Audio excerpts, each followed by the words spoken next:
In Arqiva, we're on a journey to improve the way we engage with and lead our people. How are we doing this? By recognizing, developing and working with our strengths and those of the people in our teams. So why are we focusing on strengths? Over a decade of research supports the view that focusing on strengths will help us to do what we do best, be successful and perform well at work. Gallup has found that people who have the opportunity to play to their strengths every day are 38% more likely to be highly productive, 44% more likely to achieve higher customer satisfaction scores, 6 times more likely to be engaged on the job. So let's take a look at what this means for one particular leader, Joe. Joe's heard of strengths-based leadership and likes the idea, but he's not quite clear what this really means for him or his team. So how do we in Arqiva think about strengths? In Arqiva, you'll often hear people talking about playing to strengths. So what do we mean by strengths? Well, very simply, we have a clear view that every single person has things that they are just great at doing. Some people call them talents, natural gifts, God-given gifts, whatever you like to say. But there are things that people can just naturally do and can naturally do well. And when you take those gifts and those talents and you actually use them, you apply them, you turn them into something really productive, they become strengths. And it's those strengths in the workplace that are so important. And some of the best teams are those teams that work utilising the strengths, the individual strengths of each person, and a leader that blends that together to really create great performance. So, how are we identifying strengths within Arqiva? We've chosen to use the Clifton Strengths Finder tool. Each person has the opportunity to complete a questionnaire to identify their personal strengths. The 34 themes within StrengthsFinder, developed by Donald Clifton of Gallup, provide a common language that helps us to understand, develop and apply strengths at work. So let's look more closely at strengths. To define our strengths, we start with the raw material, our talents or our innate capabilities. Once we've identified what these are at an individual level, we can intentionally direct them for a more productive outcome, find opportunities to put them into practice, and develop them further by adding different skills, knowledge and experience to enhance them. Gallup define a strength as talent, a natural way of thinking, feeling or behaving, times investment, time spent practicing, developing skills and building your knowledge base, which gives you strength, the ability to consistently provide near-perfect performance. The idea of playing to our strengths has been around for some time, and many successful individuals have used and developed their talents to consistently achieve great performance. Now let's look at what we mean by a strengths-based team.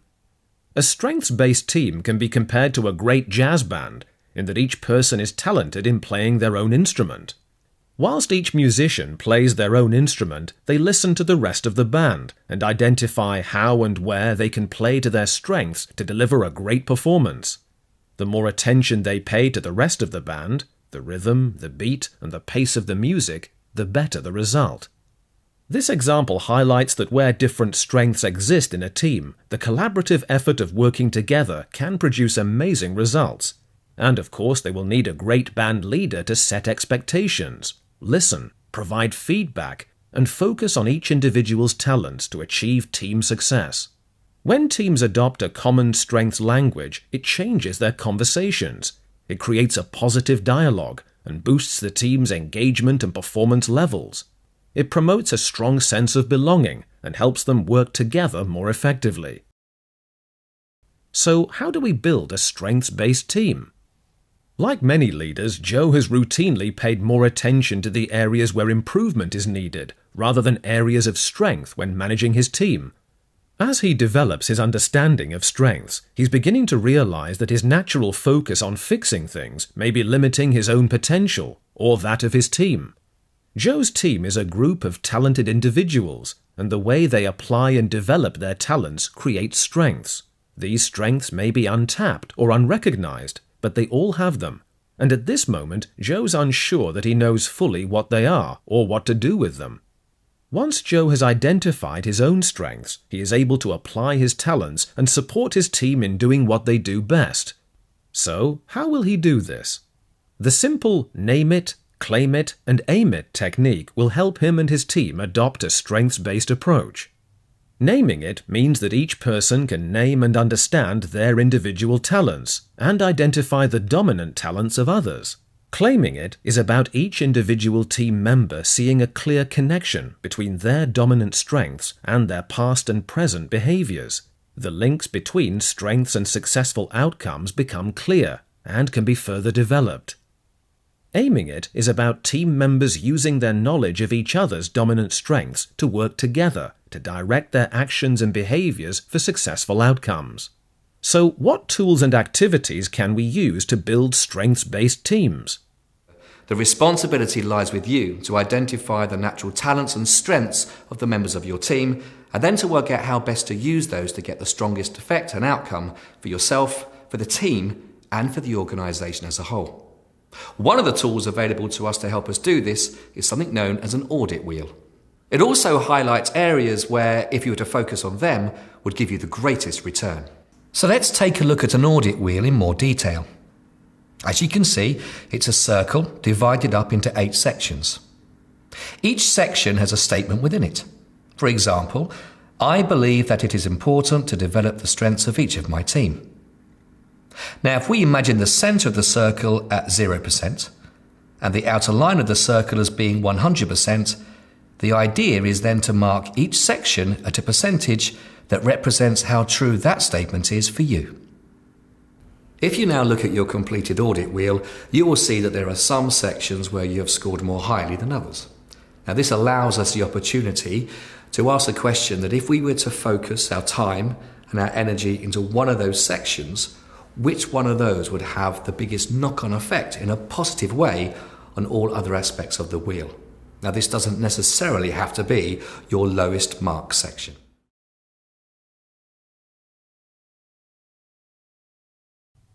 In Arqiva, we value a coaching approach to leadership. We know that those leaders who have effective coaching skills are more likely to have higher levels of engagement within their teams and deliver change more positively. Effective coaching helps us challenge assumptions and empower our team members. Joe is keen to understand how he can work with the people in his team to encourage them to develop and apply their individual strengths. Coaching is one solution. By developing his coaching skills, Joe will be better equipped to promote personal growth, as well as motivational relationships within his team. Consequently, this will improve his team's capacity to deal with change by creating a positive mindset and boosting their resilience. The 3 core skills of coaching that Joe has to get to grips with are questioning, silence, and challenge. Questioning. Good questioning skills are essential to help others explore their own thinking and move a situation forward. The questions we ask of others to encourage them to explore are quite different to those we ask when we want them to fix the situation. Effective questions to help people explore are open and often begin with what, where, when, which, who, how, or TED, an acronym for Tell Me, Explain or Explore, and Describe. Why is used with caution, as it often promotes an explanation rather than an exploration.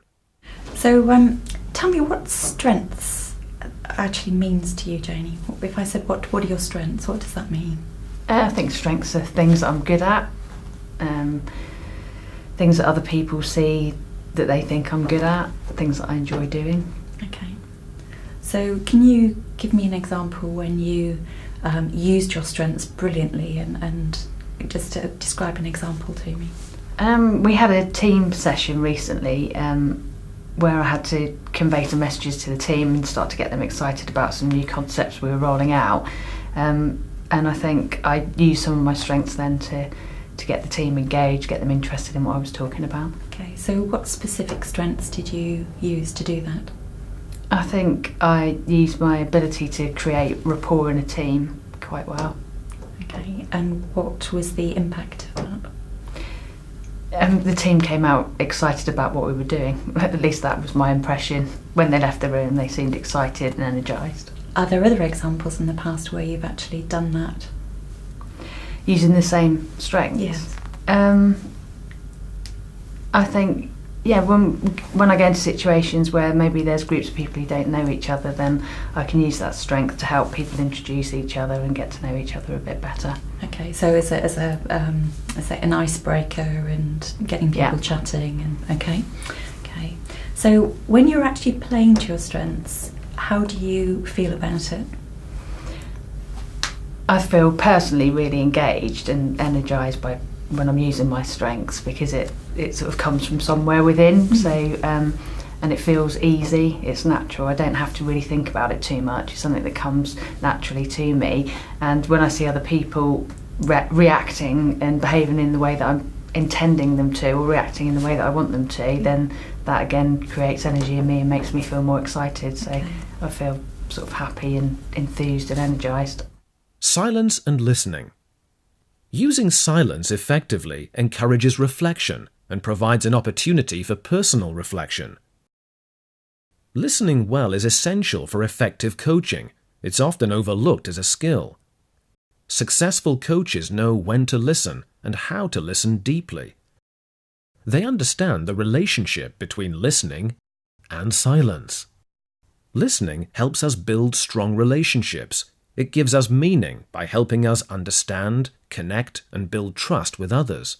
We all want to be heard, to feel valued and respected. We often take listening for granted. We think of it as being a natural and easy thing to do. However, becoming accomplished at deep listening requires focus and practice. What we're going to do is give you all the opportunity to really experience what it feels like to really be listened to, and conversely to really not be listened to. Listening level 1 is when the listener is listening really attentively to the person who's talking. So their body language, their facial expression, their gestures all indicate that they are really listening attentively, exquisitely to the person who's talking. Listening level 2 is the kind of half and half listening. The listener is giving all the indications that they're listening, maybe saying, carry on, giving those hand gestures, but really doing something else in their head, making a shopping list, thinking about the next meal that they're going to cook, what they're doing at the weekend. Listening level 3 is actually not listening at all. There is no listening going on, and there is nothing about the listener's body language or facial expression that could ever indicate to the other person that they are being listened to. So we decided we needed something that really helped us. So Nick, have you heard about P&O's Fit and Fun Day on Friday the 27th of February? I haven't, but it sounds great. Yeah, absolutely. So it's all part of the Million Makers charity. Yeah, so we're collecting money for Prince's Trust. So we're organising loads of events all day on the 27th. So there's going to be cake stalls. We're going to have dancing lessons up here in the Active Learning Centre. We're going to have a Zumba class going on. We're going to have competitions. Be great to get all the people from IT down and dancing and involved and everything and raise as much money as we possibly can.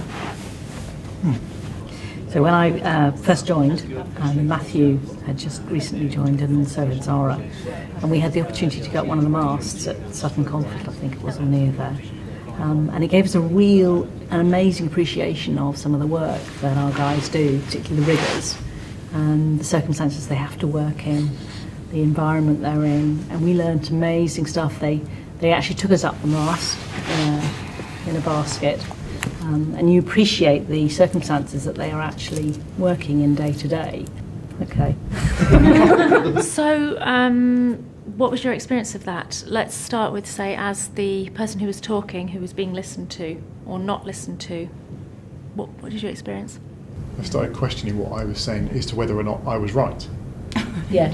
I know what I'm talking about. Yes. I know I'm right, but because that person isn't listening, you suddenly think, well, hold on a second, am I right? Hold on, do I know what I'm talking about here? Element of self-doubt. Yeah, very much. Okay, I'm going to turn that on its head and talk about when you were being listened to. So when the person was really giving you their full attentiveness, their exquisite listening. What was your experience of that? What struck me was how rare it happens. Because actually somebody is kind of really focusing on what you're saying and responding to that. And actually my reflection was that doesn't happen very often in the workplace. Okay. Anything else you think is a useful learning point from that exercise? Listening is an active process, so you should always differentiate between hearing and listening. So I heard everything Nick said, I didn't listen to everything Nick said, and that's very, very different. And when I was just hearing, that's when he was probably losing confidence and feeling irritated. When I was actively listening to him, it was a good two-way process. But from a leader point of view, it's actually what you want other people to feel. So from a leader point of view, you want leaders to actually listen more attentively in order for people to feel more confident about having those open discussions. Challenge. The aim of challenge is to use exquisite listening and effective questioning to test an individual's assumptions. In this way, they reassess their personal views about their own abilities and increase their awareness and confidence to do something different. Our challenge. As leaders like Joe, we each have a challenge ahead of us. To be an effective leader and build strengths-based high-performing teams, we have to recognize and apply our own talents to develop our strengths, support our coaching practices, and work on what is innately right in ourselves and our teams. So now, perhaps it's time for you to discover your strengths.